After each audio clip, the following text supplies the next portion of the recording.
Reporter Saroj कफील श्रीनगर से और हमारे साथ जम्मू से जुड़ चुके हैं हमारे रिपोर्टर समीर, उनके साथ बीजेपी के प्रदेश अध्यक्ष शर्मा भी है। समीर, मैं पहले आपके पास आना चाहूंगा और चाहूंगा कि हम रिएक्शन अपने नाजरीन को, अपने दर्शकों को सुना पाएं कि क्या कह रहे हैं वो। जी देखिए, मेरे साथ सच शर्मा जी हैं जो कि जम्मू कश्मीर बीजेपी के प्रेसिडेंट हैं। मैं उनसे बात करता हूं। देखिए, हमारे दर्शक जानना चाहते हैं बीजेपी की क्या रिएक्शन है, पहली रिएक्शन जो इस बजट के बारे में। ऐसा है कि हर बार का बजट बहुत बैलेंस बजट रहता है, बहुत खूबसूरत बजट रहता है, लेकिन इस बार का बजट जो है वो अपने आप में एक बहुत बैलेंस बजट है। हम सब जानते हैं कि आम जनता के लिए, गरीबों के लिए 80 करोड़ गरीब जनता आज मुफ्त अनाज जो है वो हासिल कर रही है, लेकिन जो मिडिल क्लास सेक्टर जो था, हमेशा से उसे कहीं ना कहीं कमी रहती थी कि 50,000 की लिमिट जो है वो आई है, 1 लाख की आई है। लेकिन इस बार एकाएक हम लोग भी एक्सपेक्ट कर रहे थे कि ये 10 लाख तक जो है वो एग्जाम्पशन लिमिट पहुंचेगी, लेकिन इस बार 12 लाख रुपए की लिमिट करके देश के प्रधानमंत्री जी ने, हमारी ऑनरेबल फाइनेंस मिनिस्टर साहिबा ने ये बता दिया है कि गरीबों के लिए भी, मिडिल क्लास लोगों के लिए भी, किसानों के लिए भी, और किसानों के लिए जिस तरीके से किसान क्रेडिट जो हमारे कार्ड्स हैं उसकी लिमिट 3 करोड़ से 5 करोड़ करना, ये अपने आप में एक उदाहरण है और ये बताता है कि किस तरीके से देश के प्रधानमंत्री जी चिंतित हैं किसानों के लिए भी, मिडिल क्लास लोगों के लिए भी और गरीब जनता के लिए भी। और जिस तरीके से एमएसएमईज, हम लोग जानते हैं कि आज देश की जीडीपी जो है वो डिपेंड करती है इंडस्ट्री के ऊपर, और जब एमएसएमईज को टैक्स में छूट देना, इससे चलते इंडस्ट्री को जो है वो बढ़ावा मिलेगा। और मेरा मानना है कि बहुत बैलेंस बजट और बहुत बढ़िया बजट स्टूडेंट्स के लिए, बच्चे जो पढ़ना चाहते हैं, डॉक्टर बनना चाहते हैं, 10,000 सीटें इस बार पूरे भारतवर्ष में, और अगले 5 वर्ष में 75,000 सीटें जो हैं उन बच्चों के लिए, यानी 75,000 और डॉक्टर जो हैं अगले 5 सालों में बनेंगे। आप सोच सकते हैं कि देश के प्रधानमंत्री जी चिंतित हैं हर पीढ़ी के लिए, हर नौजवान के लिए, हर मातृशक्ति के लिए, बुजुर्गों के लिए जो स्लैब बढ़ाई गई है। और खासतौर पर कुछ ऐसी डिजीजेज हैं, कुछ ऐसी मेडिसिन हैं जिनके ऊपर इंपोर्ट ड्यूटी जो है वो बिल्कुल खत्म की गई है, या बिल्कुल कम ड्यूटी जो है वो की गई है। एक बढ़िया, खूबसूरत और एक बैलेंस बजट मेरा मानना है कि इस बार सीतारमन जी ने दिया है, और इसके लिए मैं उनको बधाई देना चाहता हूं और साधुवाद देना चाहता हूं देश के प्रधानमंत्री जी को। कई सेक्टर्स की अगर हम बात करें, और सबसे पहले हम एजुकेशन की बात करें, तो जिस तरह से उसमें प्रोविजन रखा गया है कि ब्रॉडबैंड से कनेक्टिविटी रहेगी हाई सेकेंडरी स्कूल्स की, इसी के साथ साथ एजुकेशन सेक्टर को और प्रमोट करने के लिए और जो है स्कीम्स को लाया जाएगा, तो क्या कहेंगे? ऐसा है कि जिस तरीके का एक वातावरण आज पूरे विश्व भर में बन रहा है, हमें किसी कॉम्पिटिटिव दिशा में अपने बच्चों को लाना है, तो ऐसे समय में आईटी सेक्टर को हम लोगों को बढ़ावा देना हुआ। एआई के लिए जिस तरीके से एक अलग से प्रावधान रखे हैं, आईटी सेक्टर के लिए जिस तरीके से अलग से प्रावधान रखे हैं, मेरा मानना है कि इससे हमारे बच्चे जो हैं नेशनल सेटअप में ही नहीं, इंटरनेशनल सेटअप में भी जाकर लोगों के साथ जो है वो कम्पीट कर सकते हैं। आज अगर हम लोग चाहते हैं अपने देश को 2047 में अर्थव्यवस्था के दृष्टि से एक सर्वोच्च पद पर लाना, तो वो तभी पॉसिबल हो सकता है कि जब हमारी आज के बच्चे और कल की नौजवान पीढ़ी जो है अपने आप में कुशल होगी और एक कॉम्पिटिटिव वातावरण में जो है वो काम करेगी। और इसके लिए मेरा मानना है कि एक बहुत अच्छा प्रयास जो है इस बजट में जो है वो किया गया है। मेडिकल एजुकेशन में एक बड़ी अनाउंसमेंट की गई है, सीट्स का तारीफ है, लेकिन उनका जमीन पर उतारना जरूरी है। 10,000 सीट अगले वर्ष और 5 वर्ष में 75,000 सीटें। और उससे भी बड़ी बात जो है कि ऐसी कई डिजीजेज हैं जो आज हम, जिसका प्रचलन आज हम लोग देख रहे हैं, बहुत महंगी दवाइयां हैं, उन दवाइयों के ऊपर बहुत सी ऐसे लगभग 36, हालांकि इसके बारे में नोटिफिकेशन आएगी, लेकिन 36 मेडिसिन ऐसी हैं जिनके ऊपर जीरो ड्यूटी कर दी गई है और कुछ मेडिसिन ऐसी हैं जिनमें इंपोर्ट ड्यूटी जो है मात्र 5% की गई है। प्रधानमंत्री जी चाहते हैं कि लोग डेवलपमेंट के कार्य तो हों, लोगों को टैक्स के मामले में तो छूट मिले, इंडस्ट्री भी बढ़े, किसानों को भी फायदा हो। लेकिन ऐसे समय में मेरा मानना है कि एक बहुत अच्छा प्रयास एक बैलेंस बजट के माध्यम से देश में सभी तबके की जनता का, नीचे से लेकर ऊपर तक, क्योंकि टैक्स छूट जो होती है वो सभी के लिए एप्लीकेबल है। पहले ये 15 लाख आपको मेरी आवाज मिल पा रही है के ऊपर जो था वो 30% था। सबीर मेरा एक सवाल है छोटा सा। सैकना इतो ने अपने रिएक्शन कुछ इस तरह से दिया है कि टैक्स के कुछ प्रोविजंस का उन्होंने वेलकम किया, कह रहे हैं कि जमीन पर उतरना भी चाहिए, वो मतलब ये ग्राउंड पे इंप्लीमेंट हो। इसका मतलब क्या है, वो क्या कहना चाह रही है, रिएक्शन लीजिएगा।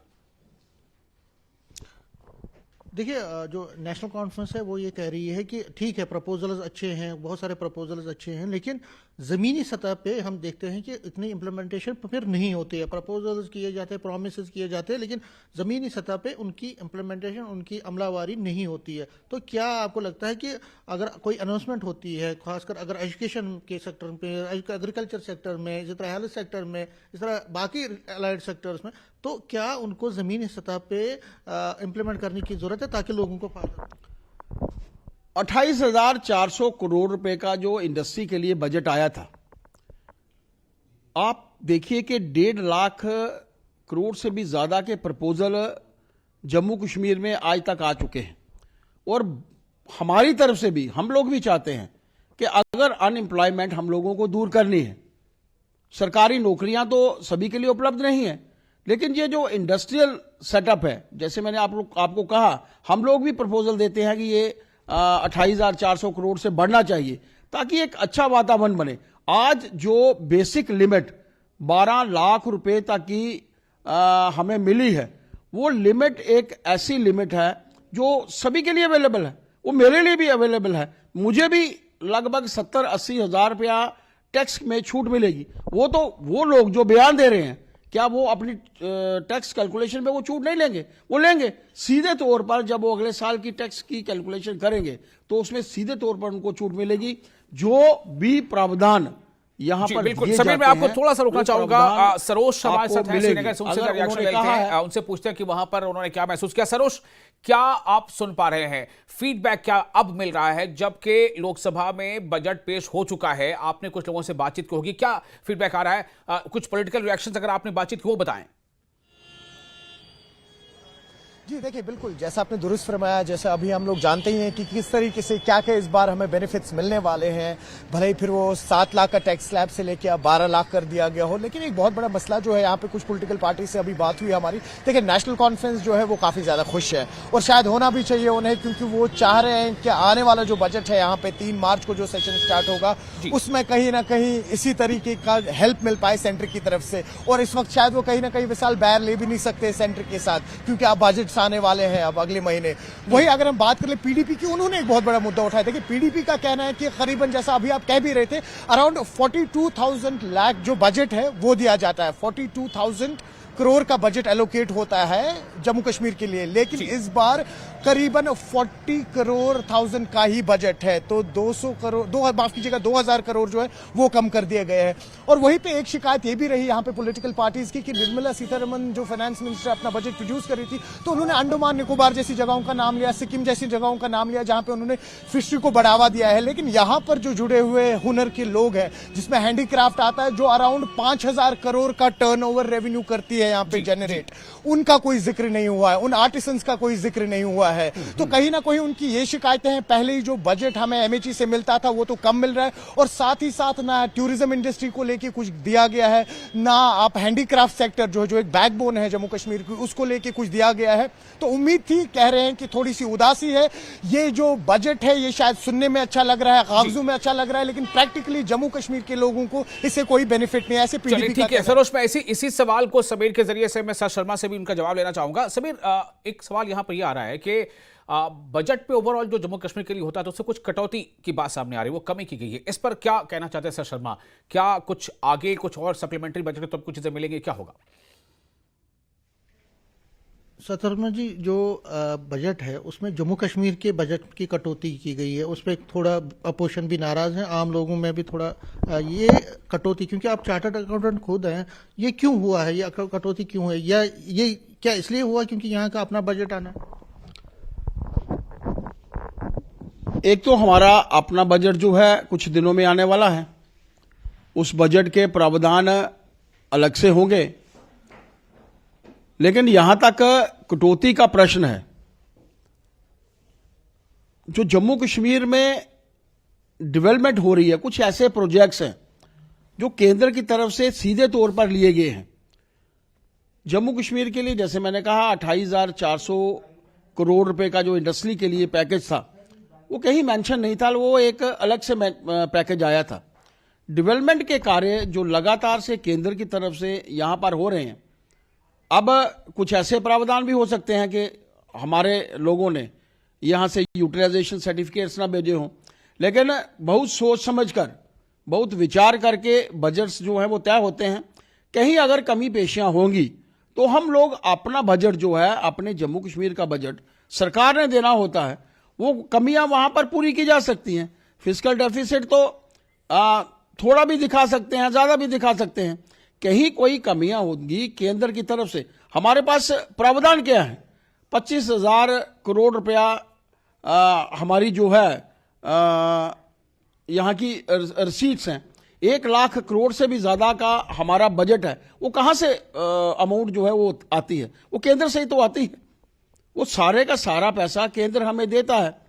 कहीं कोई कमियां होंगी तो डेफिनेटली। लेकिन उमर अब्दुल्ला कहते हैं कि खजाना खाली है, मैं रेगुलराइज कैसे करूं लोगों को, मैं एम्प्लॉयमेंट कैसे जनरेट करूं, मैं टूरिज्म कैसे प्रमोट करूं, खजाना खाली है। तो आपको लगता है कि आगे चल के जो बजट आ रहा है उसमें और सेंटर की तरफ से अनाउंसमेंट होनी चाहिए? हमें सेल्फ डिपेंडेंट होना पड़ेगा। गुजरात सेल्फ डिपेंडेंट है, अगर हरियाणा सेल्फ डिपेंडेंट हो सकता है, राजस्थान सेल्फ डिपेंडेंट हो सकता है, या दूसरे प्रदेश सेल्फ डिपेंडेंट हो सकते हैं, क्या हम लोग इस दिशा में नहीं सोच सकते? बजट हमारा आएगा, इसमें कोई, जहां तक मैंने कहा ना, इतने बड़े बड़े प्रोजेक्ट्स जम्मू कश्मीर में लग चुके हैं। पिछले दिनों में जो जेड टनल का आप लोगों ने शुभारंभ देखा, देश के माननीय प्रधानमंत्री जी ने उसका शुभारंभ किया। ये सारे प्रोजेक्ट्स आज रोड्स का इंफ्रास्ट्रक्चर है, ये सारे का सारा इंफ्रास्ट्रक्चर जो है वो केंद्र सरकार की तरफ से दिया जा रहा है। अच्छी बजट, बैलेंस्ड बजट, इससे बढ़िया बजट नहीं हो सकती। अब वो कहते हैं ना कि मेरे लिए कुछ नहीं है, अगर तो मैं बोलूंगा कि मेरे लिए कुछ नहीं है, पूरे समाज के लिए कुछ ना कुछ है, इंडस्ट्री के लिए कुछ है, एमएसएमईज के लिए कुछ है। चलिए, मैं आपका किसानों शुक्रिया के समीर। इस वक्त मैं सुनाना चाहूंगा कि पीयूष गोयल क्या कह रहे हैं इस बजट के बारे में, जो केंद्रीय मंत्री Piyush Goyal. It's a very holistic budget that will impact the common man, that will impact the middle class, and that will mean more disposable income, giving of impetus to demand in the market. That demand will help businesses, will help people improve their lifestyles, will help manufacturing get a fillip because demand grows. Then obviously there is demand for new manufactured goods.